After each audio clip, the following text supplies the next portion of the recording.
Hello and welcome back, everybody. I'm delighted to welcome Marina Petrov for another insightful discussion. This time, she's going to be sharing her top 3 tips for effective piano practice. Marina is an acclaimed pianist and teacher with a deep understanding of healthy piano technique and injury prevention. Now she's offering practical advice to help beginner pianists make the most of their practice sessions. Marina is also a member of the Adult Piano Beginners Facebook group and is an expert there, regularly giving advice to our members. Welcome, Marina. It's good to see you again and to hear your top 3 tips. Yes, hello Marcel. Thank you for inviting me. Now today I would like to talk about these 3 tips for piano beginners because I read a lot of comments on the adult piano beginners group, and not what I have noticed that often adult beginners, especially adult beginners, but this is related to children beginners, so any piano beginners of any age, uh, uh, does not do the structure practicing, because I know we live in a time where we have hardly any time for anything, very busy lifestyles, most of us. Uh, and uh, 20 minutes practice, it's really not a lot, but still the things can be achieved if the practice is structured. So when I say achieved, it means that uh, uh, uh, uh, things can progress better. So you can see, one can see a progress on a daily basis. Now, within these 3 tips, what I am, so 20 minutes practice, it's the minimum really for for piano beginners. And what I think is essential uh, is that you practice your scales almost 1 octave when you start. They're absolutely crucial for your coordination, developing the essential thumb movement, which is going like this all the time when changing fingering position. And we start from very simple thing like C major scale uh, uh, to play in 1 octave from C till C and backward. 1, 2, 3, 1, 2, 3, 4, 5. Now, what many are not recommending or not even mentioning is that at first the beginner should be playing in non-legato. Non-legato is actually playing detached notes. And by you playing detached notes, you're gently lifting your wrist and hand when going to the next note.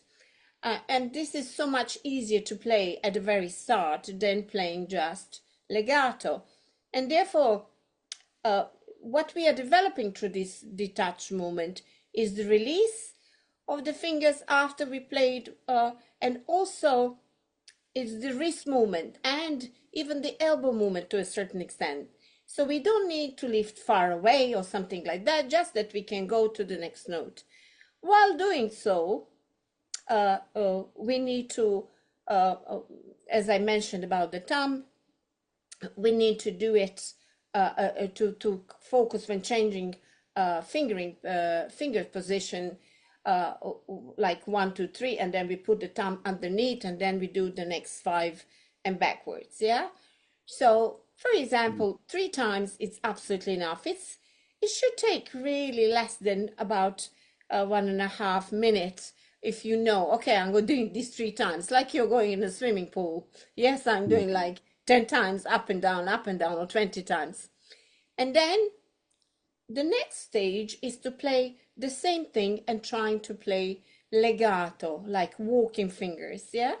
So again, 3 times. So altogether, 6 times right hand, 6 times left hand. Very when you're kind of at the very beginning, don't even try to do this attempt hands together. Um, Only after a couple of weeks, when you actually this coordination and the hand movement and everything else, and when the fingers have learned how to walk on the keyboard.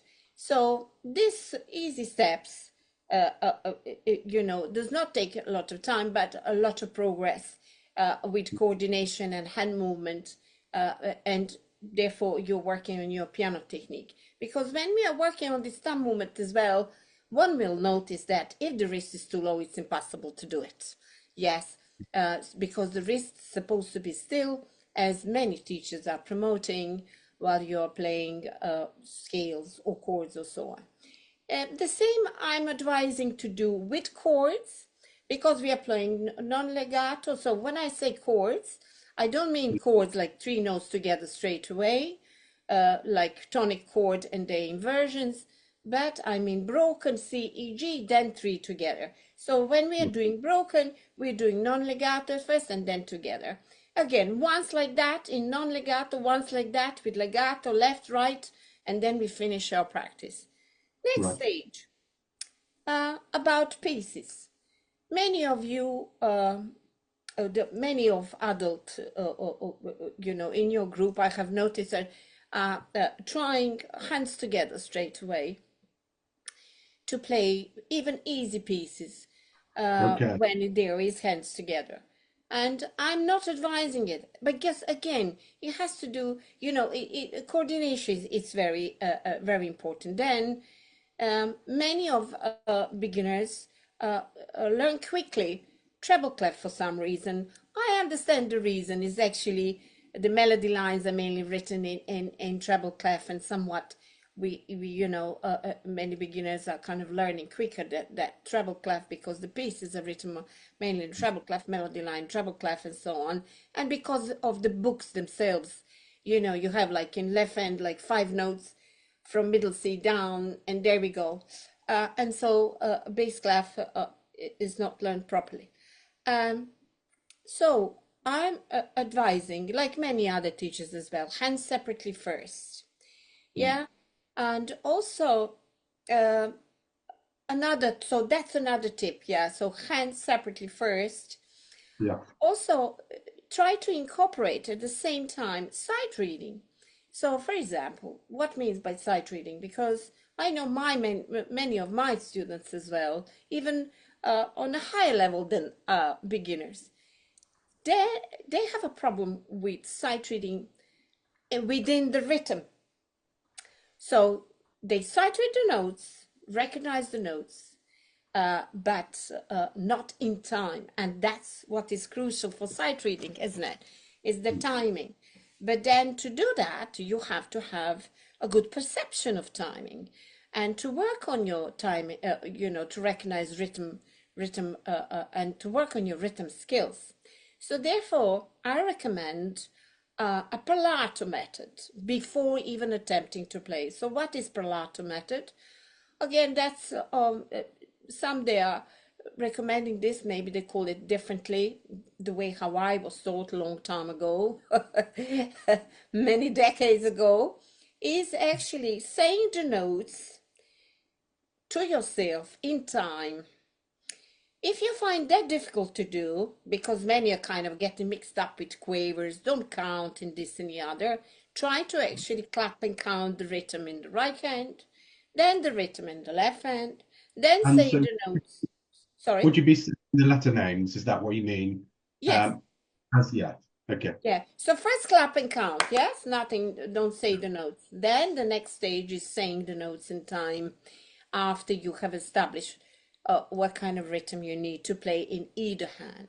And Yeah. that's how we actually going to can improve much quicker. But again, what many students are doing, they're doing it only once. Oh, I'm good at it. Or twice. That's it.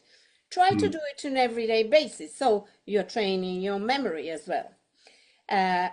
Until it doesn't say, well, let's say for about 5 or 6 days, and then perhaps afterwards you don't need to do it Yeah. because the piece is going to be learned. Because I Yeah. assume that good students are practicing every day, or at least 6 days a week, or 5 days a week, so as often as possible. Yeah, This was because I something know. that, Uh, sorry to interrupt. I was going to say this is something that came up as a 40-piece challenge once upon a time on Facebook, and I took part as well as many others. It was to learn a piece, which was well kind of below our skill level, not always below, but to learn a piece a week. But once you learn that piece, or as well as you could within the week, is to then move on to another piece, so that you were continually sight reading. Obviously, once you Yes. get to the learning stages, the sight reading kind of does then start to go a bit out of the window, because you're beginning to get to know the piece, and so you're no longer reading at sight. So it's constantly having fresh material to read. Absolutely. Absolutely. This is, for example, what I do with my students. We are constantly trying to learn new pieces. And even when preparing for example, and so on, and playing pieces all over again, the sight reading different pieces are constantly on agenda. So, it is essential. Of course, not every student is the same. Some are lazier than others in learning the piece, but this is the idea.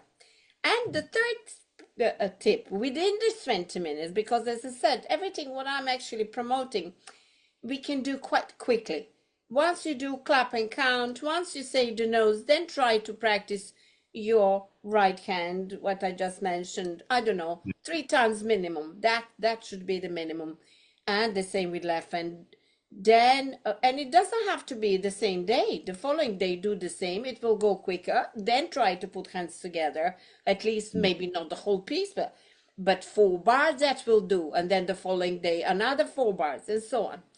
And the other thing as well that you could do within this 20-minute practice, especially when we have melody line, to incorporate developing your aural as well. So how we can, while practicing the piece, because it's not just oral, it's an understanding of the phrasing. I'm recommending as well singing. Right. Singing mainly is the melody line, because of course accompaniment it's a bit difficult to sing, yeah. So I'm advising a melody line, which is often, especially at the early stage, early composition, it's often in the right hand. So by singing, however, you know your voice, you don't have to have a perfect pitch for that and this and the other. Let's assume that you're alone in the room. Yes, and no one is listening to you, because I know many people are shy singing, and so some are humbling. But even if you're humble, while you're trying to play the same kind of melody line, you will notice that your voice, when you are ascending, is actually doing natural crescendo. Yes, within. Mm. So when the melody line goes, the notes are going higher up and ascending within the Mm. melody line. The voice is actually doing crescendo, when descending is doing diminuendo. And That's that's the right. basic principle of the phrasing, even when it's not in the book, it's not written. Yeah, because it's very difficult to write every little phrase. By doing so, by you singing, you will notice those intervals as well, that I assume you can read, one can read about.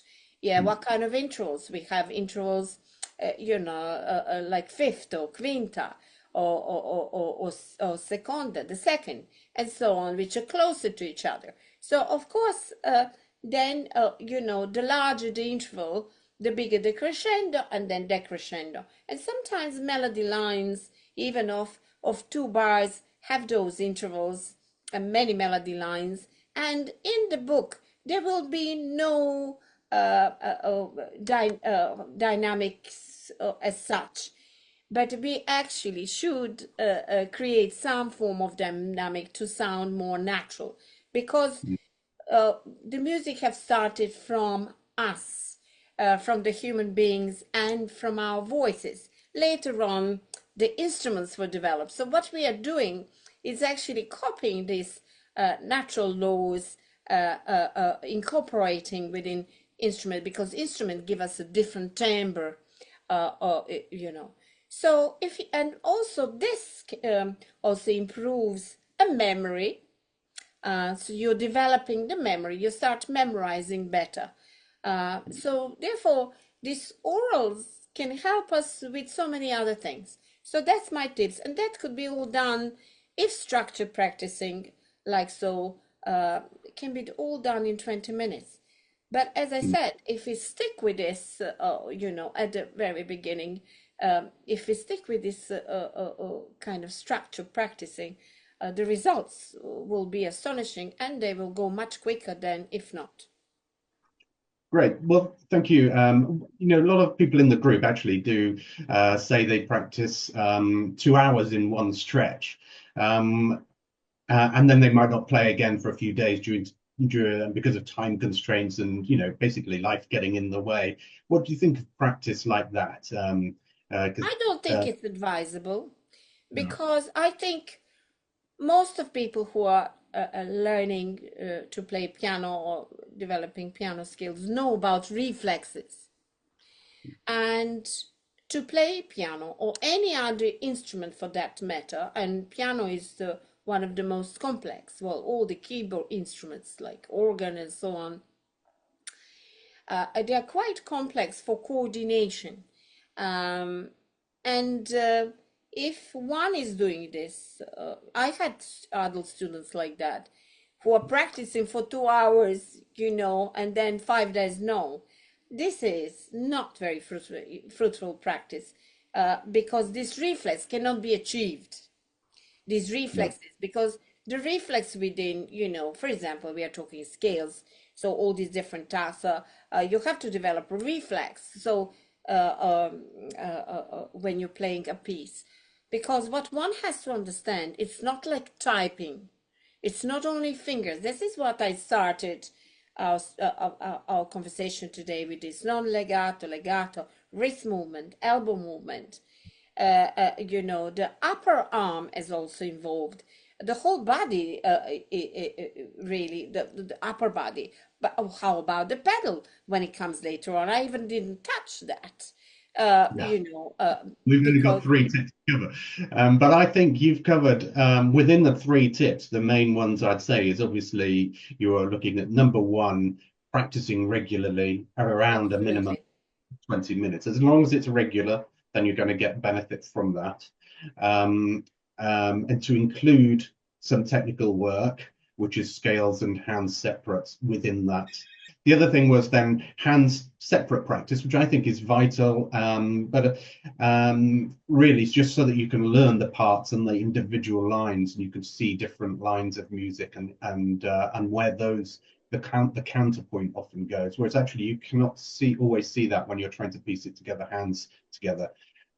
Sight reading, I think, is very, very important as well. And if you include singing within that in the phrasing, you start to, I think, see the melodic line and learn to phrase. I particularly like your idea of rising the dynamic as you sing more. You need more air, if you like, to actually put behind the notes. And so naturally, you might want to increase the tone there and diminish a bit the tone on the way down, descending through notes. So at the end of a phrase, perhaps. And so I think those are very valuable tips that we can all take something away from that. So thank you very much, Marina, for your Thank insights you. today.